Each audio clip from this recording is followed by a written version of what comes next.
क्या आपको पता है सूरत अल-रूम मक्की आयत नंबर 18 में क्या फरमाया गया? तो इसमें फरमाया गया, वही मुर्दे से ज़िंदा को निकालता है और ज़िंदे से मुर्दे को निकालता है, और वही ज़मीन को इसके मुर्दे होने के बाद ज़िंदा फरमाता है, और इसी तरह तुम कब्रों से निकाले जाओगे।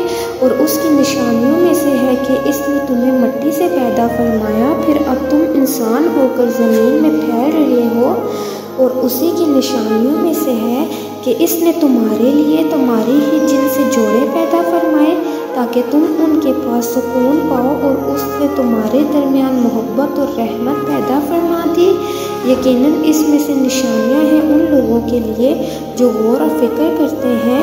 और इसी की निशानियों में से है आसमानों और ज़मीनों का पैदा फरमाना, और तुम्हारे ज़ुबानों और रंगों का मुख्तलिफ होना। यकीनन इसमें निशानियां हैं इल्म वालों के लिए।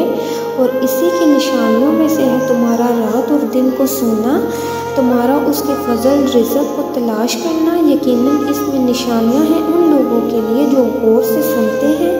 और उसी की निशानियों में से है कि वो तुम्हें बिजली दिखाता है डराने और उम्मीद दिलाने के लिए, और वही आसमान से पानी नाजिल फरमाता है, तो इसी से ज़मीन को इसका मुर्दा खुश्क हो जाने के बाद ज़िंदा फरमाता है। यकीनन इसमें निशानियां हैं उन लोगों के लिए जो अक्ल रखते हैं।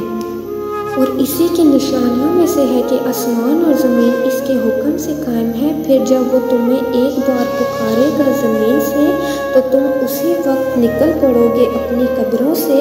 और इसी का है जो कुछ आसमानों और ज़मीनों में है, सब उसी के फरमाबरदार है। और वही है जो मखलूक को पहली बार पैदा फरमाता है, और फिर वही उसे दोबारा पैदा करेगा। और ये इस पर बहुत आसान है, और इसी की शान सबसे बुलंद है, और आसमानों और ज़मीनों में और बहुत वो गालिब बड़ी हुकूमत वाला है। और वो अल्लाह तुम्हारे लिए तुम ही में से एक मिसाल बयान फरमाता है कि तुम्हारे गुलामों में से तुम्हारा कोई शरीक है इस रिज़्क़ में जो हमने तुम्हें अता फरमाया है, कि तुम और वो इसमें बराबर हो, उनसे इसी तरह डरते हो जिस तरह तुम अपनों से डरते हो। इसी तरह हम खोल खोल कर आयतें बयान करते हैं उन लोगों के लिए जो अक्ल रखते हैं।